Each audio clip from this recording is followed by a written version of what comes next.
Hey everybody, welcome to Hockey SKATEDOWN. Before we get into the video, I just want to say thank you to all my subscribers. If you want to join our hockey team, it's free. Click subscribe with the notification bell to all. Thank you all so much. Let's get started. I want to do a video about the New York Rangers and the Tampa Bay Lightning. You know, a couple of years ago, there was a couple instances where the Rangers could have acquired Steven Stamkos from the Tampa Bay Lightning, but both times those deals fell through. But this year, there's something different. The timing is just right for both of these teams, and let's get into the whole timing issue. You know, the Rangers have a lot of picks, additional picks, a lot of prospects, a lot of players in their pipeline where they have not only players that are close to making the roster, but players behind them that were drafted well. Then you have the Tampa Bay Lightning. You know, they're in the playoffs this year. They're just looking like an animal out there. They're one win away from the Stanley Cup Finals, and this team just looks like they can really win the Stanley Cup. They have that good of a deep team. You have a lot of players elevating their game. That line of Point, Kucherov, and palat is just phenomenal out there. You have that gourde, Coleman, Goudreau combination that's good. You know, you have Killorn playing his usual self in the playoffs. You have Vasilevsky stopping everything that's shot in front of him. You have the defense really standing up. This team is just really good. And they're showing that they could get that far without Steven Stamkos. So that's got to raise some eyebrows around the league and with the GM of the Tampa Bay Lightning as to say, you know, maybe we could do it without him. Maybe we can move him for a lot of assets. I doubt it happens, but you never know. So let's get into it. Let's talk about the Rangers first, and I'll get into it with the Tampa Bay Lightning. You know, the Rangers, they have an extra first-round pick this year. They have an extra third-round pick. They have 2 extra 7s. Next year, they have an extra third and an extra fourth. Now, this is in addition to a pick that they have already. So if they need to just overload with picks, they can do that. Now, I know Ranger fans are going to get on me. I know they don't want to trade off picks and prospects, but you got to understand when your team is primed and ready, some GMs have to make a big move to help this team out. Or they can stand pat. I totally understand. You know, the way Strome plays with Panarin, it's really good. They really clicked this year. But I think they're going to want to upgrade at center, have, you know, to have Stamkos and Zibenajad as your 1 and 2 centers. You know, on paper, that's just crazy. It is. And, you know, as a Devil fan, I fear that because that's hard to stop. Then you add Lafreniere.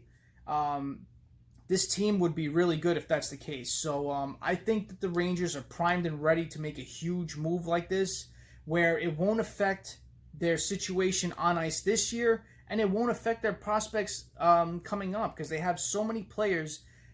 How many of the past years did they pick a couple of first round picks? They had a couple of years where they were drafting a couple of firsts. So you got to think they had a couple of go at it where they drafted well the past couple of years.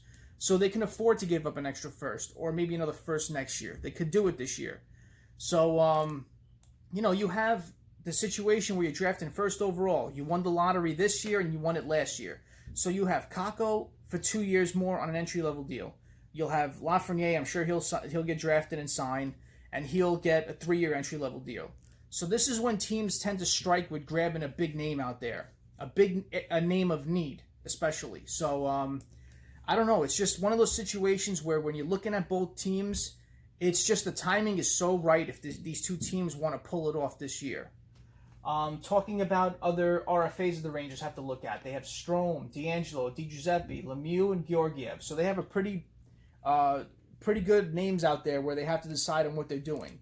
You know, like I said before, Strome worked out good with Panarin. Do you want to keep that situation going, or do you want to, you know, not elect to give him a new deal and move him?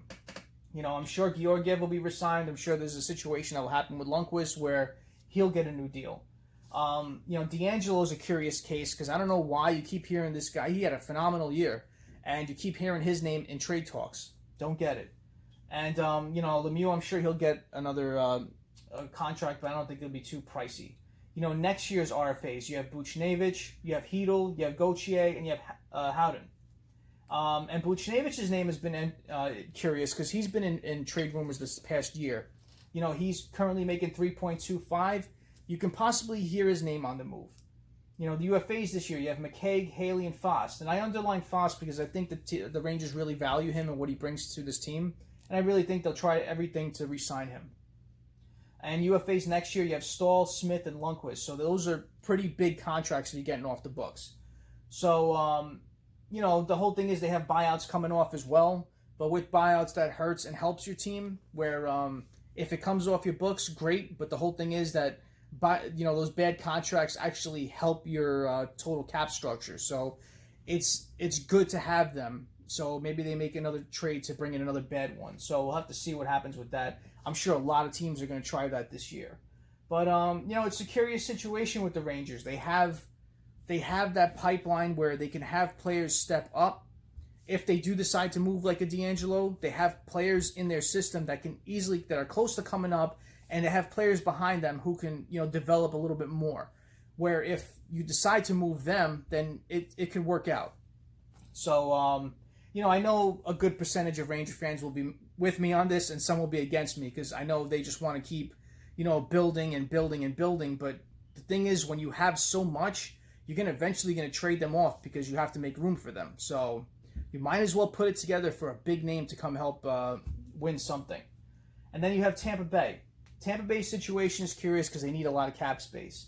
They're currently at 76.2. They have 5.3 in cap space, and that's per cap friendly as of now. It doesn't show any of the players off the books or anything, any free agents or anything, so maybe it may get lower, possibly.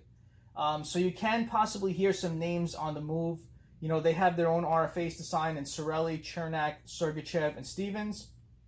UFAs this year are Maroon, Ruda, Luke Shen, Shattenkirk, and Bogosian. So they have some pretty big decisions to make who they're going to bring back as far as free agents, what RFAs are getting a new deal, which I'm sure those three in particular, Cirelli, Chernak, and Sergachev, will get new deals because they play really well with this team. And that's where it's going to come into play, where the whole cap structure is going to be a question mark with this team. So if you decide to move a Stamkos, he's $8.5 million. If the Rangers decide to do something with Lundqvist this year and not wait till he turns a free agent, he's at $8.5 million this year. So I don't know exactly how compliance buyouts work, but my guess is with the cap going at a flat rate for the next couple of years, they will do that. And it could possibly totally all come off the books. And if it does, you have 8.5 at Lundqvist. You make the trade for Stamkos. He goes in at 8.5 million. So it's kind of like a wash with that situation. Sure, you'll have to make decisions on other contracts as well to round out the roster, but it's the same exact contract going in and out. So, talk about Stamkos. He's 8.5 million. Like I just said, he's 30 years old.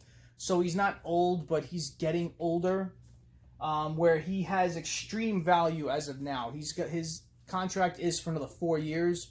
So typically when they can get a player like that with that much term left on their deal, Tampa Bay's going to get just a ransom back for it. This year in 57 games, he put up 29 goals, 37 assists for 66 points. And last year he played a full year, 82 games, 45 goals, 53 assists, 98 points. So with Tampa, you're seeing the evolution of Braden Point. You're seeing how well Point, Kucherov, and Palat are playing. You're seeing a lot of players on that team really elevate their game. And in the absence of Stamkos, and it may be a difficult decision to make. You have Johnson, who's $5 million. He's 30 years old, and he's got 4 more years in that contract for $5 million. You can definitely see his name being on the move. You have Killorn at 4.45. He's 31 years old, and he has 3 more years on that deal. And Killorn's interesting because he's a playoff performer. And with his situation is he plays well during the year and in the playoffs. So a lot of teams would covet a player like that. And you can definitely see with those 2 players being on the move, you have $9.45 million off the books. So if you don't decide to move Stamkos, you move those 2 guys, you still create some sort of cap room. I don't want to mention Palat's name, but I think he's working fairly well with this team. He's still young, 29 years old, $5.3 million for another 2 years. I think he sticks around, but you've been hearing his name in trade rumors the past couple of years as well. You have Yanni Gourde is an interesting case. He's 5.16 for another 5 years. He's 28 years old, and you've been seeing with Gourde during the year his production's been slipping. He had 64 points a couple of years ago. Then he went down to 48 points the following year, and this year he put up a 30-point year. So I don't want to say he can be on the move because you've seen the production he's had this year in the playoffs. He's had 12 points in 17 games, so he's had a resurgence playing with Coleman and Goudreau. So possibly keep him around because he's looking really good out there. He's all over the ice, and he's making an impact with this team in the playoffs. So curious to see what Tampa Bay does this offseason to help their cap situation. Can there be a trade made with the New York Rangers to send Steven Stamkos there? You know, I've done multiple videos on the New York Rangers needing an extra center, but I know some of the New York fans actually are in agreement with me that they would like to see that. Some aren't because they like the way that Gordon's really been adding picks, adding prospects, and really developing their prospect pool because they're ranked number 1 in the NHL. Devils too. So, you know, it's curious to see what happens with the situation, but could this move actually happen this year? Could they revisit this trade and it actually goes through? Comment below what you think about this situation. If you think it's going to happen, if it's not going to happen. I highly doubt it happens. I really think Tampa goes around and tries to move other players and create cap room that way. But you never know. This year's going to be a weird, wacky year with all these teams trying to get to a certain cap number. So comment below what you think about this. Smash that like button. And if you haven't done so, subscribe to the Hockey Skate Down. Join the hockey team. Thank you all so much. Have a great night. Have a great day tomorrow. Take it easy.